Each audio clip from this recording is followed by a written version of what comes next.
നമ്മളിന്ന് ഷാഹി കബീർ എഴുതി സംവിധാനം ചെയ്ത റോന്ത് എന്ന സിനിമയെ കുറിച്ചാണ് സംസാരിക്കാൻ പോകുന്നത്.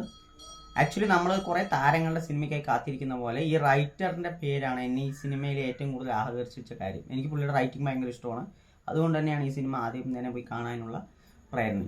ഈ സിനിമയിൽ ദിലീഷ് പോത്തനും റോഷൻ മാത്യു ആണ് ലീഡ് റോൾ ചെയ്തിരിക്കുന്നത്. സിനിമയുടെ പേര് സൂചിക്കുന്ന പോലെ ഒരു നൈറ്റ് പെട്രോളിങ്ങും തുടർന്നുണ്ടാകുന്ന സംഭവങ്ങളുമാണ് സിനിമയിൽ നമ്മുടെ ദിലീഷ് പോത്തൻ റോഷൻ മാത്യു നൈറ്റ് പെട്രോളിങ്ങിന് ഇറങ്ങുകയാണ്. അതിനു മുമ്പ് തന്നെ ഇവരുടെ ക്യാരക്ടർ നല്ല രീതിയിൽ ഡെവലപ്പ് ചെയ്ത് കൊണ്ടുവരുന്നുണ്ട്. റോഷൻ മാത്യു പുതിയ കെയർ സർവീസിൽ പുതിയ ഒരാളാണ്. ചെറുപ്പത്തിൻ്റെ ഒരു വേഗതയും പക്വതയും എല്ലാമേ ഒക്കെ ഉണ്ട്. ഇവരുടെ ഫാമിലി ഡീറ്റെയിലിംഗ് ആയിട്ട് തന്നെ കാണിക്കുന്നുണ്ട്. ഈ മറുവശത്ത് യോഹന്നാൻ എന്ന ക്യാരക്ടറായിട്ട് ദിലീഷ് പോത്തനാണ്. അത്യാവശ്യം എക്സ്പീരിയൻസ്ഡ് ആയിട്ടുള്ള ഫാമിലിയിലുള്ള കാര്യങ്ങളും എല്ലാം കാണിച്ചുകൊണ്ട് പുള്ളിയുടെ ചെറിയ മൈന്യൂട്ടായിട്ടുള്ള സംഭവങ്ങളൊക്കെ നമുക്ക് ക്യാരക്ടറിലേക്ക് ഹുക്ക് ചെയ്യാൻ പറ്റുന്ന ഒരു രീതിയിൽ എഴുതിയിട്ടുണ്ട് സിനിമയിൽ. അതുകൊണ്ട് തന്നെ ഈ രണ്ടുപേരുടെ ക്യാരക്ടേഴ്സ് നമ്മളുമായിട്ട് പെട്ടെന്ന് ഇമോഷണലി കണക്റ്റ് ആവുകയും ഈ ഒരു നൈറ്റ് പെട്രോളിങ്ങിലോട്ട് നമ്മളും ഒപ്പം ചെല്ലുന്ന പോലെയും നമുക്ക് ഫീൽ ചെയ്യുന്നുണ്ട്. ഈ സിനിമയുടെ എഴുത്ത് അത്രയ്ക്ക് ഭംഗിയുള്ളതാണ്. അങ്ങനെ റോന്തിനൊപ്പം നമ്മളും ചുറ്റുകയാണ്. അങ്ങനെ അന്ന് നൈറ്റ് റോന്തിന് നടക്കുന്ന ചില ഇൻസിഡൻസ്, അതിലൊരു സ്പെസിഫിക് ആയ ഒരു ഇൻസിഡൻറ്റ് എൻ്റെ ലൈഫ് തന്നെ മാറ്റിമറിക്കുകയാണ്. ഇതാണ് സിനിമയുടെ കഥ എന്ന് പറയുന്നത്.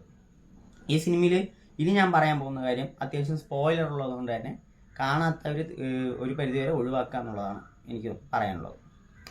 അതായത് ഈ സിനിമയിൽ ഒരു ഇൻസിഡൻറ്റ് സംഭവിക്കുകയും പിന്നീട് നടക്കുന്ന കാര്യങ്ങൾ അതുവരെ നല്ല രീതിയിൽ തന്നെ കൊണ്ടുപോയി വളരെയധികം ഞാൻ പറഞ്ഞ പോലെ ഇമോഷണലി ഹുക്ക് ചെയ്യുന്ന പോലെയാണ് സിനിമയുടെ റൈറ്റിംഗ് ഉള്ളത്. ആ കഥാപാത്രങ്ങളോട് നമുക്ക് തോന്നുന്ന ഒരു അറ്റാച്ച്മെൻ്റ് ഉണ്ട്. നമ്മളെ കുത്തി വലിക്കുന്ന തരത്തിലുള്ള ക്ലൈമാക്സ് പുള്ളിയുടെ ഒരു സംഭവമുണ്ട്. അത് ഈ സിനിമയിലുണ്ട്. ഞാൻ എടുത്തു പറയേണ്ട ഒരു ആ വ്യക്തി എന്ന് പറഞ്ഞാൽ അനിൽ ജോൺസൺ എന്നുള്ള മ്യൂസിക് ചെയ്ത പുള്ളിയാണ്. പുള്ളിയുടെ മ്യൂസിക് എന്ന് പറയുന്നത് എഴുത്തിനൊപ്പം തന്നെ നമ്മളെ കുത്തിവലിക്കാൻ സഹായിച്ച ഒരു മറ്റൊരു ഘടകമാണ്. ചില മ്യൂസിക്കൊക്കെ നമ്മളെ ഭയങ്കരമായിട്ട് ഒരു ഫ്രീസ് ടൈപ്പ് മരവിപ്പ് പോലെ തോന്നിക്കുന്ന കുറേ സാധനങ്ങളുണ്ട് സിനിമയിൽ. ഒരു പോയിന്റ് ഓഫ് ടൈമിൽ അല്ലെങ്കിൽ ഒരു കഥയുടെ ഒരു പ്രധാനപ്പെട്ട സ്ഥലത്ത് എത്തുന്ന സമയത്ത് നമുക്ക് ഈ സംഭവം മനസ്സിലാകുന്നുള്ളതാണ് ഈ സിനിമയിൽ എനിക്ക് തോന്നിയ ഏക പോരായ്മ. അല്ലെങ്കിൽ അവർ അതൊന്ന് മാറ്റായിരുന്നു എന്ന് തോന്നി. കാരണം പുള്ളിയുടെ തന്നെ സിമിലർ ആയിട്ടുള്ള നായാട്ട് എന്ന സിനിമ നമ്മൾ കണ്ടതാണ്. അന്ന് ആ സിനിമ എനിക്ക് ഏറ്റവും ഇഷ്ടപ്പെട്ട ഒരു സിനിമ കൂടിയാണ്. അതിൻ്റെ ക്ലൈമാക്സ് പലർക്കും പല അഭിപ്രായങ്ങളായിരിക്കും. എനിക്ക് പേഴ്സണലി വളരെയധികം ഹോണ്ടിങ് ആയിട്ട് തോന്നിയിട്ടുള്ള ഒരു ക്ലൈമാക്സ് ആണ്.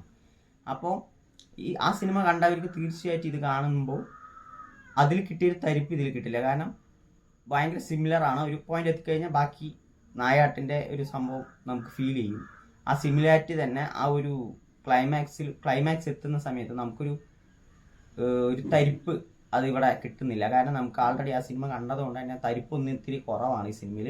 സ്റ്റിൽ പെർഫോമൻസ് വൈസ് ആയാലും റൈറ്റിംഗ് എടുക്കാനാണെങ്കിലും ടെക്നിക്കൽ സൈഡ് എടുത്ത് നോക്കിയാലും ഒരു നല്ലൊരു മൂവിയാണ് നമ്മുടെ റോന്ത് എന്ന് പറയുന്ന സിനിമ. ആക്ച്വലി ഈ ഒരു പ്രശ്നം മാത്രമേ എനിക്ക് ഫീൽ ചെയ്തുള്ളൂ. അത് പുള്ളി തന്നെ ഒന്ന് മനസ്സിലായിട്ടുണ്ടാവാം. പക്ഷെ അത് പറയുമ്പോൾ വേറൊരു കാര്യം കൂടെ പറയേണ്ടി വരും. നായാട്ട് എന്ന സിനിമയുടെ ഇൻസിഡൻറ്റ് ഇതിലൊരു സ്പെസിഫിക് ആയിട്ടുള്ള ഏരിയയിൽ പരാമർശിക്കുന്നതും കൂടിയുണ്ട്. വേണമെങ്കിൽ ഇപ്പോഴത്തെ ഒരു ട്രെൻഡ് വെച്ചിട്ട് ഷാഹിർ കബീർ യൂണിവേഴ്സ് എന്ന് വേണമെങ്കിൽ പറയാം. ഈ കഴിഞ്ഞ മാസം വരെ ഇങ്ങനെ ഒരു സംഭവം ഉണ്ടായതുകൊണ്ട് ന്യൂസിൽ കാണിക്കുന്ന പോലെ നമ്മുടെ ചാക്കോച്ചൻ്റെ ഇമേജ് അത് തന്നെ ഫോട്ടോ കാണിക്കുന്നത് നായാട്ട് എന്ന സിനിമയാണ് പരാമർശിക്കുന്നത്. അപ്പോൾ ഞാൻ ഈ കാണുന്ന ഒരു സിമിലാരിറ്റി ഈ സിനിമയുടെ ക്ലൈമാക്സ് കിട്ടേണ്ട ഒരു സ്ട്രൈക്ക് ഉണ്ട്, അത് ഇത്തിരി കുറയ്ക്കുന്നുണ്ട്.